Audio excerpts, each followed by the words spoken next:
बिस्मिल्लाहिर्रहमानिर्रहीम। अस्सलाम वालेकुम। आज हम इस वीडियो में सेमेस्टर सिस्टम को अंडरस्टैंड करेंगे कि सेमेस्टर सिस्टम क्या होता है। तो gate understanding about the semester system in universities and सब कैंपसेस, यानी जब हम लोग इंटर कर लेते हैं या बीए बीएससी एनुअल सिस्टम कर लेते हैं तो उसके बाद जब यूनिवर्सिटीज़ में या उनके सब कैंपसेस में एडमिशन लेते हैं, एडमिशन चाहे एसोसिएट डिग्री में हो, बीएस ऑनर्स में हो, या fifth semester BS honours induction हो, या इसके अलावा एमएस एमफिल, ठीक है, या एमएस हो, तो उसमें सेमेस्टर सिस्टम की ड्यूरेशन कितनी होगी, कोर्सेज क्या होते हैं, अटेंडेंस क्या होते हैं। तो ये बेसिकली जो उनसे हम एसोसिएट डिग्री बीएस ऑनर्स और सेमेस्टर जो उनसा हम फिफ्थ सेमेस्टर इंडक्शन है उससे रिलेटेड हम इंफॉर्मेशन लेंगे इसके अंदर। तो सेमेस्टर सिस्टम को डिस्कस करने से पहले हम थोड़ा सा जो उनसे एक रिव्यू ले लेते हैं एनुअल सिस्टम का। एनुअल सिस्टम जो हम मैट्रिक लेवल में और इंटरमीडिएट में जिसे फॉलो करते हैं, और बीए बीएससी में भी पहले ये फॉलो किया जाता था, अब भी किसी न किसी जो सा इंस्टीट्यूट वहाँ पे ये फॉलो हो रहा होगा, ठीक है। लेकिन एचईसी की तरफ से अब बीए बीएससी एनुअल जो सा उसके एडमिशन अभी नहीं लिए जा रहे। तो एनुअल सिस्टम में होता क्या है कि सेशन ओनली वन होता है। सेशन किसको कहते हैं? The period in which we study the books and then give the exam, ठीक है। तो सेशन हमारा सिर्फ एक होगा कि जिसमें हमने लेक्चर्स लेने होते हैं, क्लासेस अटेंड करनी होती हैं और एग्ज़ाम देने होते हैं। टाइम ड्यूरेशन इसकी कितनी होती है? 1 साल होती है, यानी 1 साल के बाद हम लोगों ने पेपर दे देने होते हैं। नंबर ऑफ़ सब्जेक्ट्स इसमें हम 6, 7 या 8 भी पढ़ते हैं। मोस्टली जो आर्ट्स है या आईसीएस है उसमें 6 होते हैं, जो आपके आईकॉम है उनमें 7 या 8 भी हो सकते हैं, ये उसकी बेस पर है। पासिंग मार्क्स कितने होते हैं कि 100 मार्क्स का हमारा पेपर होता है और उसमें से कितने मार्क्स लेने होते हैं? हमने 33 लेने होते हैं। मार्क्स डिस्ट्रीब्यूशन किस तरह होती है कि अगर तो थ्योरेटिकल सब्जेक्ट है तो वो फुल 100 मार्क्स का होगा, लेकिन अगर प्रैक्टिकल है जैसा कंप्यूटर साइंस है तो कंप्यूटर साइंस में जो थ्योरी का पेपर है वो 75 मार्क्स का है, जबकि जो प्रैक्टिकल है वो 25 मार्क्स का होता है फर्स्ट ईयर में।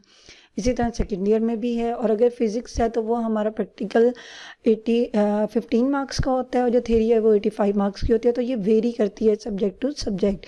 फिर ग्रेडिंग सिस्टम क्या होता है? परसेंटेज, यानी हम ये देखते हैं कि 1100 में से कितने मार्क्स लिए और कितनी परसेंटेज बनी है। पेपर मार्किंग टोटली एक्सटर्नल होती है। एक्सटर्नल मीन कि आपके कॉलेज वाले पेपर चेक नहीं करते, आपके टीचर जो आपको पढ़ा रहे होते हैं वो आपका पेपर चेक नहीं करते, बल्कि जो बोर्ड कि जिसके थ्रू आपने पेपर दिया होता है वो बोर्ड जो उनसे मार्किंग करवाता है। और असेसमेंट मीन जायज़ा कब लिया जाता है, किसकी बेस पर होता है? वो एक ही एनुअल एग्ज़ाम होता है जो कि बोर्ड एग्ज़ाम होता है, और उसी की बेस पे आपका रिज़ल्ट बनता है, यानी बोर्ड जो उनसे वो आपका रिज़ल्ट जो उनसे उसे बनाएगा। और रिज़ल्ट डिक्लेरेशन ड्यूरेशन कितनी होती है, यानी कि कितने दिनों में या कितने मंथ्स में आपका रिज़ल्ट आ जाता है। तो वो तकरीबन 3 माह के अंदर अंदर आपका रिज़ल्ट जो उनसे डिक्लेयर कर दिया जाता है। ये वो सिस्टम है जिसको आप 10th क्लास में भी इम्प्लीमेंट कर चुके हुए हैं, 10th क्लास में भी आप इसको जानते हैं, और फिर फर्स्ट ईयर में भी, सेकेंड ईयर में भी। अब चलते हैं सेमेस्टर सिस्टम, जो कि मोस्टली स्टूडेंट्स के लिए क्या होगा? एक बिल्कुल नया सिस्टम होगा। अगर वो एसोसिएट डिग्री में या बीएस ऑनर्स में या फिफ्थ सेमेस्टर में इंडक्शन लेते हैं बीए बीएससी से, तो उनके लिए ये एक नई टर्म है, ठीक है। सुनी ज़रूर होगी, लेकिन ये टर्म जो उनसे ये वर्क कैसे होती है उसका हम देखते हैं। तो associate degree BS honours fifth semester induction के लिए और इवन के बीएस ऑनर्स के लिए भी सेशन जो उनसा होता है वो कितने होते हैं? 2 सेशंस होते हैं, ठीक है जी। बीएस ऑनर्स फिफ्थ सेमेस्टर के लिए और एसोसिएट डिग्री के लिए कितने सेशन होते हैं? 2 सेशंस होते हैं, यानी 4 इसमें सेमेस्टर्स होते हैं। 2 सेशन होने का मतलब क्या है कि कितने साल होते हैं हमारे पास? इसमें 2 साल होते हैं। सेशन मीन ईयर्स, कि कितने ईयर होते हैं? 2 साल होते हैं, और उसमें 4 सेमेस्टर होंगे। सेमेस्टर टाइम ड्यूरेशन अब कितनी होती है? एक सेमेस्टर जो है वो 5 to 6 मंथ्स का होता है। मोस्टली वैसे ये 4.5 मंथ्स का होता है, क्योंकि बाकी आपके मिड टर्म, आपके फाइनल टर्म उसमें आपके चले जाते हैं। 2 वीक का जो है वो आपकी सेमेस्टर ब्रेक होती है, लेकिन ऑलमोस्ट जो है वो कितने मंथ्स इसको दिए जाते हैं? 6 मंथ दिए जाते हैं, ठीक है। इसके बाद जब बीएस ऑनर्स जो कि 4 ईयर की आपकी डिग्री होती है, चाहे आप बीएस ऑनर्स मैथमेटिक्स में कर रहे हैं, मैथ्स में, सीएस में करें, या इस्लामिक स्टडीज़ में, या किसी भी डिपार्टमेंट में करें, तो उसका सेशन कितना होते हैं? 4 सेशंस होते हैं। 4 सेशन को, सेशन समझने के हम 1 साल को कह रही हैं। तो जब आप आप BS ऑनर्स करोगे तो उसमें कितने साल आएंगे, 4। और लेकिन अगर आप एसोसिएट डिग्री और BS honours 5th semester induction लेते हो तो उसमें कितने आएंगे साल, सिर्फ 2 आएंगे। अब ये 4 साल में आपके पास सेमेस्टर कितने होते हैं, 8 सेमेस्टर होते हैं और उनकी भी ड्यूरेशन कितनी होती है, 5 to 6 मंथ्स। ठीक है जी। अब इसके बाद इन तीनों में यानी एसोसिएट डिग्री, BS ऑनर्स और BS honours 5th semester induction में जो नंबर ऑफ सब्जेक्ट्स हैं जिनको जब आप सेमेस्टर सिस्टम में पढ़ना शुरू कर देंगे तो फिर कोई भी सब्जेक्ट का नाम नहीं लेगा बल्कि किसका नाम लेगा, कोर्सेज कहे जाएंगे कि आप कितने कोर्स पढ़ रहे हो। तो हर जो सेमेस्टर है उसमें कितने कोर्सेज होते हैं, 5 भी हो सकते हैं, 6 भी हो सकते हैं या 7 हो सकते हैं। ठीक है, इससे ज़्यादा नहीं होते। आपका जो पहला सेमेस्टर होता है उसमें मोस्टली आपके 6 या 5 कोर्सेज होते हैं। ठीक है, और नेक्स्ट सेमेस्टर्स में आपके ये ज़्यादा भी हो सकते हैं। पासिंग मार्क्स इसमें कितने होते हैं, 50। ठीक है, चाहे आपका प्रैक्टिकल का कोर्स है, चाहे आपका सिर्फ थ्योरी का कोर्स है। अगर मैं CS डिपार्टमेंट की बात करूं तो उसमें कंप्यूटर साइंस में अगर कोई एसोसिएट डिग्री कर रहा है, ठीक है, तो उसने जब इंग्लिश का कोर्स पढ़ना है तो उसने 100 में से 50 मार्क्स लेने हैं, जबकि इंग्लिश का कोई प्रैक्टिकल नहीं होता। लेकिन अगर वो कंप्यूटर साइंस का कोई मेजर कोर्स पढ़ रहा है जिस तरह प्रोग्रामिंग फंडामेंटल है तो वो उसमें प्रैक्टिकल वर्क भी होता है और उसमें आपके थ्योरी भी होता है। लेकिन आपने 100 में से कितने मार्क्स लेने होते हैं, 50 मार्क्स लेने होते हैं। मार्क्स डिस्ट्रीब्यूशन कैसी होती है, यानी ये जो 100 है आपके पास, जो ओवरऑल मार्क्स आ जाते हैं, जैसे हमने पीछे देखा था कि इंटर में फर्स्ट ईयर में 75 मार्क्स का आपका कंप्यूटर का पेपर होता है थ्योरी का और 25 का होता है आपके प्रैक्टिकल का। यहाँ पे जो 100 मार्क्स हैं इनकी डिस्ट्रीब्यूशन कैसी होती है, तो 25 मार्क्स आपके सेशनल के होते हैं, 25 मिड टर्म के होते हैं, मिड टर्म 25 नंबर का होता है और ये बेसिकली एक एग्ज़ाम होता है। ये आप ऐसे कर लें जैसे आप अपने कॉलेज में एक दिसंबर टेस्ट देते हैं और एक बोर्ड में पेपर देते हैं, तो जो दिसंबर टेस्ट है वो आपका मिड टर्म है और जो फाइनल टर्म है ये बेसिकली आपके बोर्ड का पेपर है। ठीक है, ये 50 मार्क्स का होता है। अब नोट आपने इसमें याद क्या रखना है, जो सेशनल के भी 25 मार्क्स है ना, इनको भी फर्दर डिस्ट्रीब्यूट किया गया है, यानी डिवाइड किया गया है। किस किस में असाइनमेंट्स आपसे ली जाती हैं। ठीक है, वो 2 असाइनमेंट, कम से कम 2 असाइनमेंट्स होती हैं। कोई टीचर आपका जो है वो 3 भी ले सकता है, 4 असाइनमेंट्स भी हो सकती हैं। क्विजेज होते हैं और प्रेजेंटेशन होते हैं और टर्म प्रोजेक्ट होता है। टर्म प्रोजेक्ट बेसिकली जो प्रैक्टिकली कोर्सेज होते हैं उसमें लिया जाता है और जो क्विजेज, प्रेजेंटेशन और असाइनमेंट्स हैं ये आपके हर कोर्स के जो ये लाजमी पार्ट्स हैं। ठीक है, अब ये जो 25 मार्क्स हैं ये इस तरह भी डिस्ट्रीब्यूट हो सकते हैं कि 10 मार्क्स की असाइनमेंट हो सकती है, 5 मार्क्स के क्विज और 10 मार्क्स की आपकी प्रेजेंटेशन हो सकती है, और ये भी हो सकता है कि 5 मार्क्स की प्रेजेंटेशन हो और 5 मार्क्स का आपका प्रोजेक्ट हो। तो it's depend on the course and the course instructor के जो आपको पढ़ा रहा है ये उस पर भी डिपेंड हो रहा होता है। लेकिन मिड टर्म और फाइनल टर्म ये हमेशा आपके कितने मार्क्स के होते हैं, 25 और 50। तो जब इनको हम ऐड अप करेंगे तो इस तरह हमारा हर जो सब्जेक्ट है वो कितने मार्क्स का बनता है, 100 मार्क्स का बनता है। इसके बाद जी ग्रेडिंग सिस्टम, यहाँ पे परसेंटेजेस नहीं निकाली जाती कि जी आपने 100 में से 80 मार्क्स ले लिए तो 80% है, या 1100 में से आपके 1020 मार्क्स आ गए हैं तो आपकी 90+ जो है वो परसेंटेज चली गई है। बल्कि यहाँ पे क्या कैलकुलेट किया जाता है, ग्रेड पॉइंट एवरेज निकाली जाती है। ठीक है, ग्रेड पॉइंट एवरेज निकालने का एक फार्मूला भी होता है जो कि ये होता है कि आपके जितने भी कोर्सेज आप एक सेमेस्टर में पढ़ रहे हो उनके ऑब्टेन मार्क्स को आप जमा करते हो डिवाइडेड बाय जितने क्रेडिट आवर्स आपने उसमें लगाए हैं, यानी कितने घंटों तक आपने उसको पढ़ा है उस पर उसे डिवाइड करते हो। है ये तो बात की बात है, जब आप सेमेस्टर सिस्टम में चले जाओगे, एडमिशन ले लोगे, इसको फॉलो करोगे, फिर ऑटोमेटिकली आपको इनकी आहिस्ता आहिस्ता समझ आती जाएगी। अब जिस तरह यहाँ पर है मार्क्स इन परसेंटेज जो सा ग्रेडिंग सिस्टम में, कि अगर आपने 100 मार्क्स का पेपर दिया है और 85 और उससे ज़्यादा आपके मार्क्स आ जाते हैं तो फिर आपका A+ ग्रेड होगा, और फिर न्यूमेरिक वैल्यू जो आपकी ग्रेड की होगी वो क्या होगी, 4.0 होगी। अगर आपने 70 to 74 के दरमियान में मार्क्स ले लिए हैं तो B ग्रेड है और 3 पॉइंट आपका ये कंसिडर होगा और वेरी गुड में आ जाएगा। और अगर आपका 49 और उससे बिलो आ जाते हैं मार्क्स तो फिर आपका F ग्रेड हो जाता है, यानी आप उसमें क्या हो जाते हैं, फेल हो जाते हैं। ठीक है, तो पहले हर सब्जेक्ट के अलग ग्रेड्स निकलते हैं, फिर उनको इकट्ठा करके फिर जितने ड्यूरेशन में आपने उनसे पढ़ा है उस पर डिवाइड करते हैं, तो तब आपका कहीं जाके GPA कैलकुलेट होता है। फिर पेपर मार्किंग आपकी टोटल जो सी है वो इंटरनल होती है। इंटरनल मीन्स के जो आपका कोर्स इंस्ट्रक्टर है जो पढ़ा रहा है उसी ने ही सेशनल के मार्क्स आपके इवेलुएट करके लगाने होते हैं। असाइनमेंट आप इन टाइम दें, अपने क्विज़ेस आप सारे दें और अच्छे दें, ठीक है, लाजमी अच्छे क्विज़ेस दें, अच्छी प्रेजेंटेशन दें, अच्छे असाइनमेंट्स दें, तो डेफिनेटली आपके इंस्ट्रक्टर ने, आपके टीचर ने जो है वो आपको मार्क्स अच्छे देने हैं, ठीक है। लेकिन अगर आप बुरे जो से हैं क्विज़ेस देते हो, असाइनमेंट टाइम पे नहीं देते, अपना काम नकल करके चीट करके दे देते हो, तो डेफिनेटली आपके फिर मार्क्स अच्छे नहीं लगाए जाएंगे। मोर ओवर आपके पेपर मार्किंग जो सी है नो डाउट आपका कोर्स इंस्ट्रक्टर करता है, लेकिन जो आपके फाइनल टर्म का पेपर होता है वो आपका इंस्ट्रक्टर नहीं बनाता, बल्कि वो आपकी कोई और पर्सन बनाता है जिसके बारे में इंस्ट्रक्टर को भी नहीं पता होता, ठीक है जी। फिर असेसमेंट जो सी होती है वो किसकी बेस पे की जाती है, ओवरऑल, यानी पूरी हम बात करें अगर 100 मार्क्स की भी, तो असेसमेंट कहते हैं जायज़ा लेने को। तो उसमें हम सिर्फ ये नहीं कह सकते कि आपने मिड टर्म में 25 में से 25 मार्क्स ले लिए हैं, फाइनल टर्म में आपके जो से 50 में से 45 आ गए हैं तो ये ठीक है, बल्कि आपने अपने क्विज, असाइनमेंट्स, प्रेजेंटेशंस, प्रोजेक्ट्स इनको भी प्रॉपरली जो है मैनेज करके रखना है। मिड टर्म में भी अच्छे नंबर लेने हैं, फाइनल टर्म में भी अच्छे नंबर लेने हैं, तो तब आपकी असेसमेंट कंप्लीट होगी। मीन्स इसमें से अगर आप किसी एक चीज़ को भी स्किप कर देते हो, आप कहते हो ठीक है मैं असाइनमेंट इन टाइम नहीं देती, या मैं असाइनमेंट जो है वो नहीं भी दूँ तो कोई मसला नहीं है, तो उससे क्या होगा कि ये जो हम पीछे देख रहे थे ग्रेड पे बहुत ज़्यादा इफेक्ट पड़ेगा। तो जब ग्रेड पे इफेक्ट पड़ेगा तो आपकी जो फाइनल डिग्री होगी ना उस पर इमीडिएटली इफेक्ट पड़ जाएगा, क्योंकि ये याद रखिएगा एनुअल सिस्टम में आपके पास एक फाइनल मार्क्स होते हैं कि जी ये 1100 है और मैंने 1100 के टारगेट को अचीव करने के लिए आखिरी 2 महीनों में भी, 1 महीने में भी एफर्ट करके कोई ना कोई नंबर ले लूँगी और अच्छे मार्क्स आ जाएंगे। लेकिन जब आप सेमेस्टर सिस्टम की बात करते हैं तो आपको हर सेमेस्टर में, यानी हर 4.5 माह या 5 माह में आपको हर कोर्स के अंदर क्या करनी है, एफर्ट करनी है, तो तब कहीं जाके आपके जो जीपीए है, सीजीपीए है वो बेहतर आता है, अदरवाइज़ नहीं आता। आप ये नहीं कह सकते एक सेमेस्टर में मैं बहुत मेहनत कर लेती हूँ, दूसरे में है रही है ना भी की जाए पास ही होना है, तो फिर आप इसे मेंटेन नहीं कर पाओगे। रिज़ल्ट डिक्लेरेशन की जो ड्यूरेशन होती है वो ऑलमोस्ट आपके 1 वीक के अंदर आ जाती है, 1 वीक नहीं तो हद से ज़्यादा 1.5 हफ्ते के अंदर आपका रिज़ल्ट जो है वो डिक्लेयर हो जाता है सेमेस्टर का, ठीक है, फाइनल टर्म का।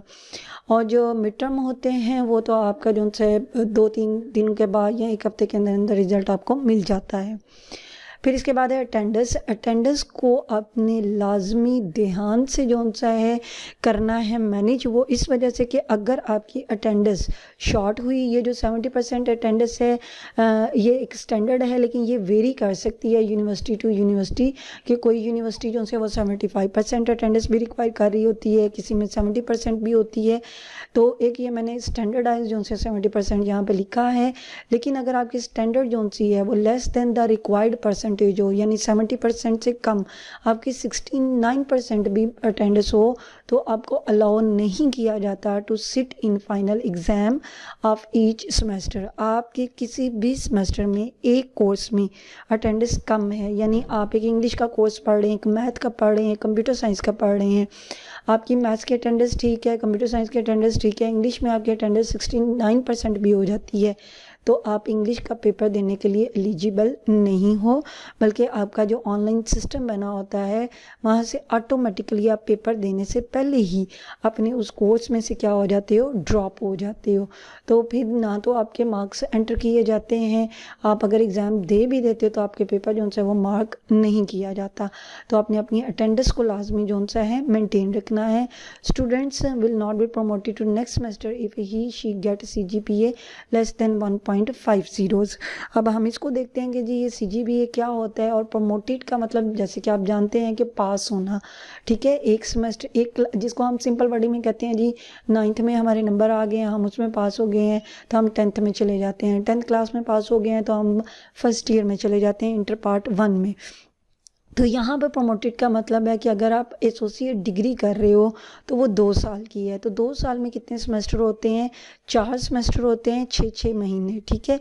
6 महीने मीन उसमें मैंने आपको बता दिया कि 4.5 या 5 मंथ्स तक आप पढ़ते हो।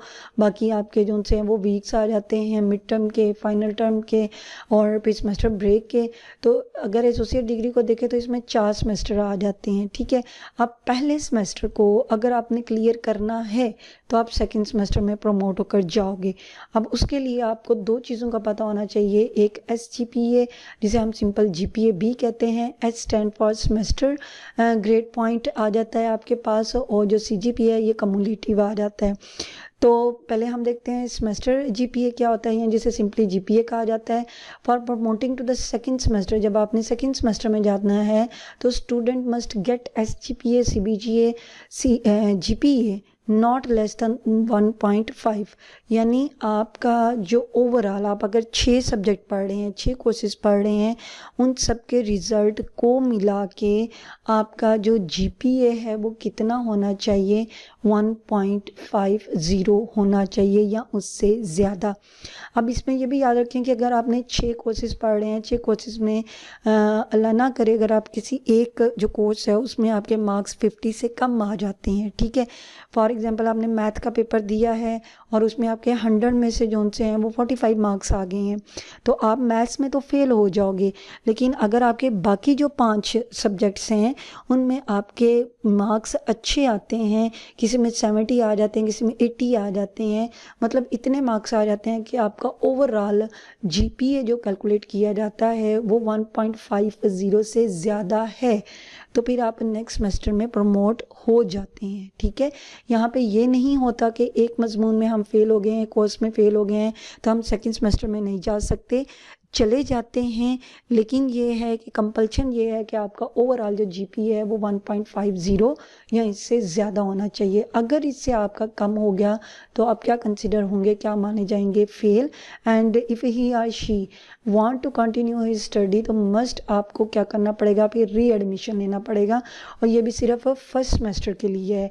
यानी अगर आपने पहले सेमेस्टर, जिस तरह भी आप फर्स्ट इंटर से जो सा है वो एसोसिएट डिग्री में जाते हो या BS ऑनर्स में जाते हो, या जो BA BSc स्टूडेंट करके BS ऑनर्स में चले गए हैं 5th सेमेस्टर में, और पहले सेमेस्टर में ही अगर आपका GPA 1.50 से कम हो जाता है तो फिर आपको अलाउ करवा दिया जाता है कि आप अपना री एडमिशन करवा लें। उसके लिए आप एप्लीकेशन दें अपने रेलिवेंट डिपार्टमेंट में जाके, और आपका जो सा री एडमिशन होगा इट मीन्स कि आपका 6 महीने जो से वो ज़ाया चले गए हैं, जिसको आपने ज़रा ध्यान से नहीं पढ़ा और आप फेल हो गए हैं, ठीक है।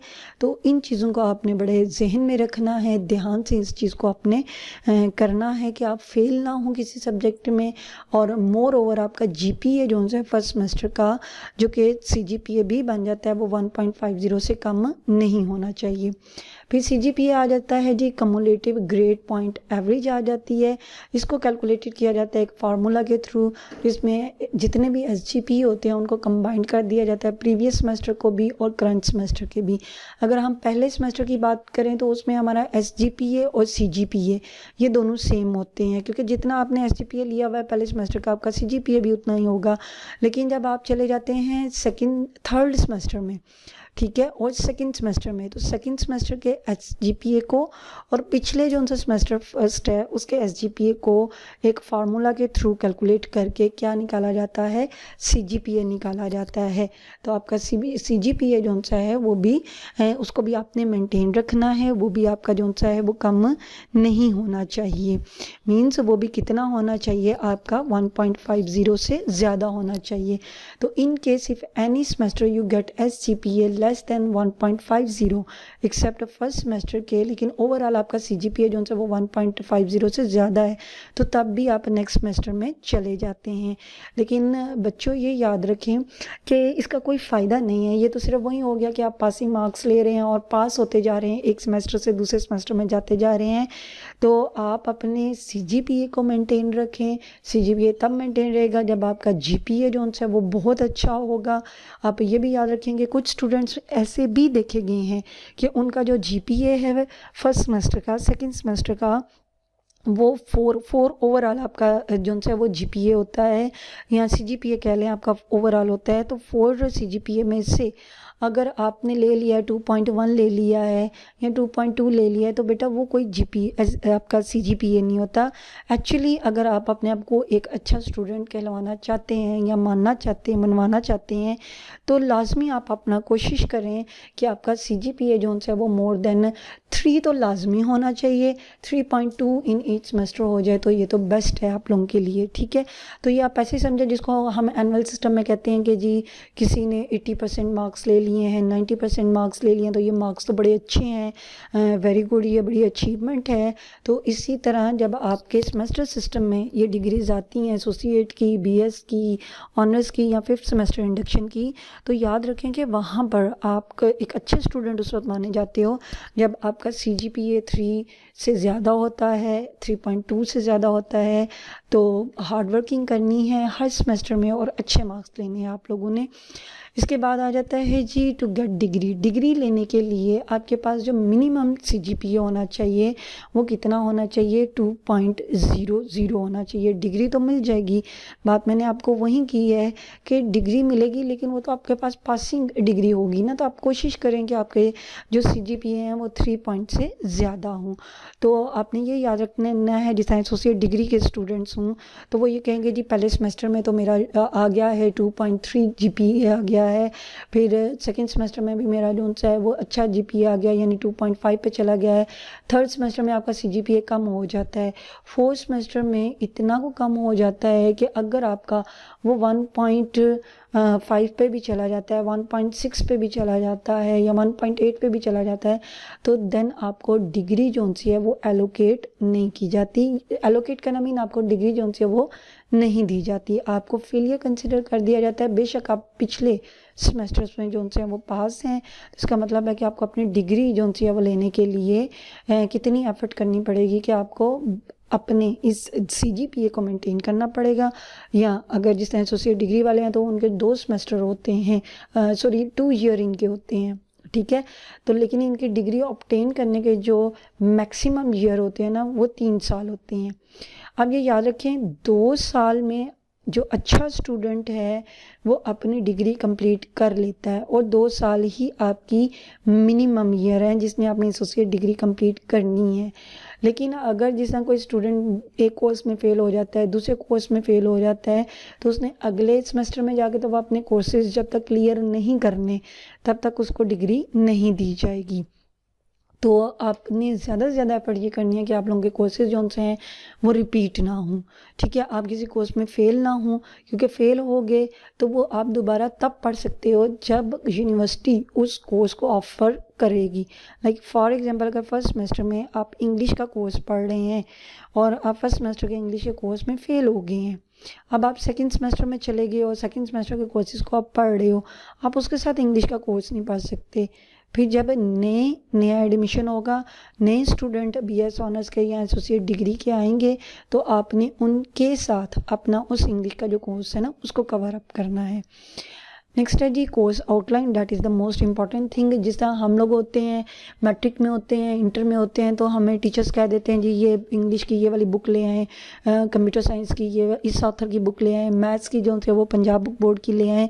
तो इसी तरह आप इन तीनों डिग्रीज़ में, एसोसिएट डिग्री में बीएस ऑनर्स और बीएस ऑनर्स 5th सेमेस्टर में किस तरह पढ़ते हैं, इसके लिए आपकी रेफरेंस बुक्स आपका इंस्ट्रक्टर बताता है, ठीक है। और अगर कोई बुक आपने पढ़नी भी हो तो वो भी इंस्ट्रक्टर आपको उससे रिलेटेड गाइड करता है। सेकंड वन, मोर ओवर ज़्यादातर फोकस किस चीज़ पर आपको सबसे पहले पता होना चाहिए, और ये आपके इंस्ट्रक्टर की भी रिस्पॉन्सिबिलिटी है कि आपको फर्स्ट सेमेस्टर के या जो भी सेमेस्टर शुरू होता है उसके पहले वीक में आपको कोर्स आउटलाइन दे दे, या कम से कम उन टॉपिक्स को लाजमी आपके साथ डिस्कस कर ले, आपको बता दे कि जी आपने इन फर्स्ट सेमेस्टर में ये टॉपिक्स हैं जिसको हमने अपने इस कोर्स में डिस्कस करना है, और इसी से रेलिवेंट जो से हैं हमारे जो पेपर्स हैं या आपकी असेसमेंट ली जाएगी। तो कोर्स आउटलाइन उसको कहा जाता है जिसके अंदर मुकम्मल एक प्लान बना होता है 16 वीक का। टोटल आपके 32 लेक्चर्स होते हैं, वीक में 1 डेढ़ घंटे का आपका एक लेक्चर होता है, अगर आपका 3 क्रेडिट आवर का कोर्स है, ठीक है जी। तो 16 वीक प्लान कंटेनिंग करता है टॉपिक्स को which will be taught to students during the semester, जिसके बारे में जो सा है इंस्ट्रक्टर आपको पढ़ाएगा। Prerequisite that is the most important. पहले सेमेस्टर में तो ये कोई इतना इंपॉर्टेंट नहीं होता, क्योंकि यूनिवर्सिटी जो भी कोर्सेज ऑफर करेगी वो आपने पढ़ने ही पढ़ने हैं, ठीक है। पहले सेमेस्टर में 6 कोर्स हैं या 5 हैं। अब जो नेक्स्ट सेमेस्टर आता है उसमें कुछ कोर्सेज ऐसे होते हैं कि जब तक आपने पहले सेमेस्टर का वो कोर्स कवर नहीं किया होता, कवर करने से मुराद जब तक आपने उस कोर्स को पास नहीं किया होता, आपने पढ़ा भी है, आपने असाइनमेंट दिए हैं, क्विज़ेस दिए हैं, फाइनल टर्म दिया है, मिड टर्म दिया है, लेकिन आप उसमें फ़ेल हो गए हैं, आपने 100 में से 50 मार्क्स नहीं लिए, 50 से बिलो ले लिए, अब आप फेल हो गए हैं। जब तक आपका वो कोर्स कंप्लीट नहीं होगा तो नेक्स्ट सेमेस्टर का वो कोर्स जिसका प्री रिक्विजिट में आपका पिछला कोर्स आया हुआ था वो आपको नहीं पढ़ाया जाएगा, आप उसमें इनरोल नहीं होंगे। Student must have information about the pre requisite of each course if a course have pre requisite. अगर एक कोर्स प्री रेक रखता है तो स्टूडेंट को उसका प्री रेक पता होना चाहिए। वो डिस्कशन करने के लिए हम लोग क्या करते हैं, कोई भी वेब ब्राउज़र ओपन कर लेते हैं, जिससे मैंने यहाँ पर जो सा है गूगल क्रोम को ओपन कर लिया है। यहाँ पर आप लिखें, टाइप करें, जो सी है आपकी एड्रेस बार है, या फिर आपका जो सा है गूगल क्रोम पे सर्च जहाँ से आप लोग करते हो वहाँ पे टाइप कर दें HEC, जिसे मैं यहाँ पे टाइप कर रही हूँ HEC outlines for computer science और एंटर की प्रेस कर दें। ठीक है जी, सर्चिंग उसने शुरू कर दी है। सर्चिंग करने के बाद जो उनसे है हमारे पास यहाँ पे ये रिज़ल्ट आया है https://www.HEC क्या होती है, हायर एजुकेशन कमीशन होता है। और ये बेसिकली जब हम इंटरमीडिएट कर लेते हैं तो उसके बाद जो हमारी डिग्रीज आती हैं वो हायर एजुकेशन कमीशन जो उनसे है उनके जितने रूल्स एंड रेगुलेशन होते हैं उन्हें आपकी यूनिवर्सिटीज़ फॉलो करती हैं। खैर यहाँ पे ये वेरी फर्स्ट मैंने कंप्यूटर साइंस का किया है, .pdf की एक फ़ाइल है, इस पर हम क्लिक करते हैं तो ये फ़ाइल हमारे सामने ओपन हो गई है। ठीक है, इसी तरह आपके अपने जो रेलिवेंट सब्जेक्ट्स होंगे, किसी ने इस्लामिक स्टडीज़ को, किसी ने साइकोलॉजी को, फाइन आर्ट्स आर्किटेक्चर को, या इंजीनियरिंग से रिलेटेड जो आपके हैं कोर्सेज़ हैं, या ऑनर्स की जितनी भी डिग्रीज़ हैं आप उसको भी सर्च कर सकते हैं यहाँ से जी। अब ये हमारे सामने ओपन हो गया है curriculum of the computer science software engineering and information technology, bachelors के लिए यानी BS ऑनर्स के लिए भी है और मास्टर्स के लिए भी है। हम इसको थोड़ा स्क्रॉल डाउन करते हैं तो यहाँ पे ये हमें सारा बताया गया है कि जी आपकी जितनी भी ये वाली डिग्रीज आ रही हैं इनके अंदर आप कौन कौन से जो उनसे हैं वो कोर्सेज़ को पढ़ेंगे, उनका प्री फेज़ क्या है, पूरा स्ट्रक्चर बनाया गया करते हैं। तो पेज नंबर 24 पे मुझे ये मिला है कि सेमेस्टर 1 में, सेमेस्टर 1 कंप्यूटर साइंस में अगर आप एसोसिएट डिग्री कर रहे हैं या BS ऑनर्स कर रहे हैं तो तब यूनिवर्सिटीज़ आपको क्या कोर्सेज ऑफ़र कर रही होती हैं कि इंट्रोडक्शन टू ICT है और कितने घंटे का ये कोर्स है, 3 क्रेडिट आवर का कोर्स होता है, प्री रिक्विजिट इसका नहीं है। इट मीन्स कि अगर आप इंट्रो टू ICT में फ़ेल हो जाते हैं तो आप नेक्स्ट सेमेस्टर में जो उनसे इसका कोई प्रेरक नहीं आएगा तो आप इसको पढ़ सकते हैं। फिर प्रोग्रामिंग फंडामेंटल है, इंग्लिश कंपोजिशन एंड कंप्रीहेंशन है, कैलकुलस एनालिटिक्स हैं और अप्लाइड फिजिक्स हैं। तो ये ओवरऑल आपके 2 और 3, 4, 5 कोर्सेज बन जाते हैं। फिर आ जाता है हमारे पास सेमेस्टर 2। सेमेस्टर 2 में देखें, यहाँ पे फोकस कीजिएगा कि यहाँ पर है आपके पास CS डिजिटल लॉजिक डिज़ाइन, ये कोर्स टाइटल है यानी सब्जेक्ट का नाम है। ठीक है, और इस सब्जेक्ट के क्रेडिट आवर्स कितने हैं, 3 क्रेडिट आवर्स हैं थ्योरी के और 1 क्या है आपके प्रैक्टिकल का। प्री रिक्विजिट इसका क्या है, अप्लाइड फिज़िक्स है। तो अगर आप देखेंगे फर्स्ट सेमेस्टर में आपने अप्लाइड फिज़िक्स यहाँ पे पढ़ा है, अगर आप अप्लाइड फिज़िक्स में फर्स्ट सेमेस्टर में फ़ेल हो जाते हैं तो सेकंड सेमेस्टर में जो सा है वो आप कौन सा कोर्स नहीं पढ़ सकते, सेकंड सेमेस्टर में आप डिजिटल लॉजिक डिज़ाइन को नहीं पढ़ सकते। इसी तरह यहाँ पे प्रोग्रामिंग फंडामेंटल्स है, फर्स्ट सेमेस्टर का कोर्स है। ठीक है, आप उसको क्लियर कर लेंगे, उसमें आप पास हो जाएंगे यानी 100 में से 50 मार्क्स आ जाएंगे तो तब आप कौन सा कोर्स जो सा है सेकंड सेमेस्टर में पढ़ सकते हैं, ऑब्जेक्ट ओरिएंटेड प्रोग्रामिंग को आप पढ़ सकते हैं। ठीक है जी, तो ये चीज़ें हैं जिनको आपने थोड़ा ध्यान में रखना है। ड्यूरिंग द सेमेस्टर आपने अपने इंस्ट्रक्टर से पूछते भी रहना है, गाइडलाइन भी लेते रहना है। ये तो मैंने आपको BScs या फिर आप कह लें कि एसोसिएट डिग्री कंप्यूटर साइंस के बारे में थोड़ा सा ये इनकी HEC की वेबसाइट से आपको बताया है। मोर ओवर अगर आप UOG की वेबसाइट पे जाते हैं तो वहाँ पर भी आपको कुछ ऐसे डिपार्टमेंट मिलेंगे कि जिन्होंने अपने कोर्सेज़ के बारे में बताया होगा कि किस सेमेस्टर में किस कोर्स को आपने पढ़ना है। तो UOG की वेबसाइट जो उसको मैंने ओपन कर लिया है गूगल क्रोम में जाके उसके एड्रेस बार में। तो नेक्स्ट क्या करते हैं, हम इस प्रॉम्प्ट मैसेज को क्लोज करते हैं। इसके बाद जो सा है आप लोगों ने चले जाना है एकेडमिक पे, ठीक है। इससे एकेडमिक भी पढ़ते हैं, एकेडमिक भी पढ़ते हैं। यहाँ पे आप लोगों ने क्लिक करना है तो आपके पास फैकल्टीज़ आ जाएंगी, ठीक है। फैकल्टीज़ में हम faculty of computing and information technology को ले लेते हैं, लेकिन लाजमी नहीं कि हम इसे ही लें, हम अपने सब्जेक्ट से रिलेटेड जो सा है उसी फैकल्टी को लेंगे। मोर ओवर ये याद रखिएगा कि जब एडमिशन के लिए भी अप्लाई किया जाता है ना, तो आप पहले ये चेक कर लें कि आपका सब्जेक्ट किस फैकल्टी में आता है। जिस तरह फैकल्टी ऑफ आर्ट्स है तो इसमें centre of language and translation studies आ जाती हैं, डिपार्टमेंट ऑफ इंग्लिश है, डिपार्टमेंट ऑफ इस्लामिक स्टडीज़ है, फिजिकल एजुकेशन है। अगर हम डिपार्टमेंट ऑफ इंग्लिश में जाते हैं तो यहाँ पे तो इंट्रोडक्शन है, फिर आप देखें प्रोग्राम्स आ जाते हैं। प्रोग्राम्स पे जब आप क्लिक करते हैं तो यहाँ पे BS इंग्लिश के प्रोग्राम के बारे में इन्होंने बताया हुआ है। फिर स्कीम ऑफ स्टडी क्या है, यानी कौन कौन से कोर्सेज़ हैं। जब आप BS इंग्लिश करोगे तो उसको आपको 4 ईयर के अंदर पढ़ाया जाएगा, और ये लाजमी नहीं है कि सारे कोर्सेज़ हों। जितने भी अभी आपको लिस्ट नज़र आ रही है ये डिपेंड कर रहा होता है कि कौन से कोर्सेज़ यूनिवर्सिटी ऑफ़र करेगी इस सेमेस्टर में, ठीक है जी। इसके बाद चलते हैं फैकल्टी ऑफ कंप्यूटिंग की तरफ, और यहाँ पे जाके हम जाते हैं कंप्यूटर साइंस पे चले जाते हैं। फैकल्टी ऑफ आर्ट्स को क्लोज करते हैं और डिपार्टमेंट ऑफ कंप्यूटर साइंस, और यहाँ पे जाते हैं हम लोग प्रोग्राम्स में, ठीक है जी। प्रोग्राम्स में देखें ये पेज वेल डिफाइंड है, वेब पेज मीन बताया गया है कि एकेडमिक प्रोग्राम्स ऑफर्ड जो कंप्यूटर साइंस डिपार्टमेंट में है वो क्या है, BScs है, 4 ईयर इसकी ड्यूरेशन है। Associate degree in computer science है 2 ईयर्स में होता है। BS 5th सेमेस्टर में इंडक्शन जो है वो भी 2 ईयर की है। MScs है, ठीक है, ये भी 2 ईयर्स का है, जो कि BS ऑनर्स के बाद किया जाता है या BS 5th सेमेस्टर के कंप्लीट करने के बाद किया जाता है। फिर PhD CS है।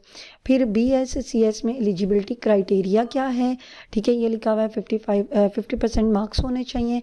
हर ये तो हम लोग डिस्कस कर चुके हैं। इसके लिए नोट में चलें तो यहाँ पे देखें scheme of studies for BScs है प्री मेडिकल के स्टूडेंट्स के लिए, या वो स्टूडेंट्स इंटरमीडिएट के जिन्होंने मैथमेटिक्स फर्स्ट ईयर और सेकेंड ईयर में नहीं पढ़ा हुआ, ठीक है। तो वो कौन से कोर्सेज पढ़ेंगे पहले सेमेस्टर में। अगर आप ये देखें तो ये फर्स्ट सेमेस्टर लिखा हुआ है CS 164 है, introduction to information and communication technology है, 4 है, 3+1 है, 3 क्रेडिट आगे थ्योरी होगी और 1 का आपका लैब वर्क होगा। फिर प्रोग्रामिंग फंडामेंटल्स है, इंट्रोडक्शन टू ग्रामर है, फिर प्री कैलकुलस आ रहा है यहाँ पर, ठीक है, 1 है, और पाकिस्तान स्टडीज़ है, और अप्लाइड फिज़िक्स आ जाता है आपके पास, ठीक है जी।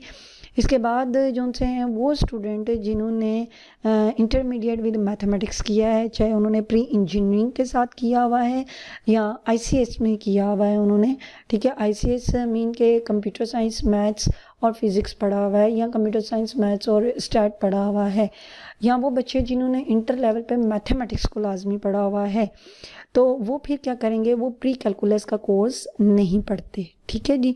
वो कौन कौन से कोर्सेज पढ़ते हैं, वो ICT को पढ़ेंगे, प्रोग्रामिंग फंडामेंटल्स को, introduction to grammar, calculus and analytical geometry, और पाकिस्तान स्टडीज़ और अप्लाइड फिज़िक्स, वो इस चीज़ को पढ़ेंगे। तो आई होप सो कि आपको इन चीज़ों की कुछ ना कुछ होगी कि अगर हम एनुअल सिस्टम से जो है वो सेमेस्टर सिस्टम में जाते हैं तो फिर उसमें हमें क्या क्या चीज़ें हैं जिनको मेंटेन करके रखना है। फिर आप एफर्ट कीजिएगा, आपका एडमिशन हो जाता है तो आपने अपनी हार्ड वर्किंग को नहीं रोकना, क्योंकि ये याद रखें एनुअल और सेमेस्टर सिस्टम का जो सबसे मेन डिफरेंस है वो ये है कि एनुअल में आपके पास टाइम ड्यूरेशन टाइम बहुत होता है। आप आराम से अगर फर्स्ट ईयर में एडमिशन भी लेते हैं या सेकेंड ईयर में, तो आप कहते हैं अच्छा अभी 6 माह है, अभी 3 माह है, तैयारी कर लेंगे। लेकिन जितने भी सेमेस्टर सिस्टम होते हैं वो आपका सिर्फ फर्स्ट वीक, अगर मैं कहूँ तो आपका सिर्फ फर्स्ट वीक रिलैक्सेशन का होता है, जिसमें टीचर अभी आपको गाइड कर रहे होते हैं, बता रहे होते हैं कि जी आपके ये स्कीम ऑफ स्टडीज़ है, आपके ये कोर्सेज़ हैं, ये टॉपिक्स हैं, हमने इनको करना है, हमने इस तरह करना है। फिर आपका नेक्स्ट वीक जो सा है वो समझिए असाइनमेंट, क्विज, ये सारी चीज़ें आपकी शुरू हो चुकी होती हैं। इवन कि आपके पहले सेमेस्टर में भी पहले वीक में भी हो सकता है कोई टीचर आपको वो वाले टॉपिक्स दे दें जो आपने सेकेंड ईयर में पढ़े हुए हैं, ठीक है, तो वो उन टॉपिक्स पे कह देंगे जी आप ये असाइनमेंट बना कर लेकर आएँ। तो best of luck for all of you जिसने भी जो सा है वो एनुअल सिस्टम से स्विच करने लगे हैं अभी सेमेस्टर सिस्टम की तरफ।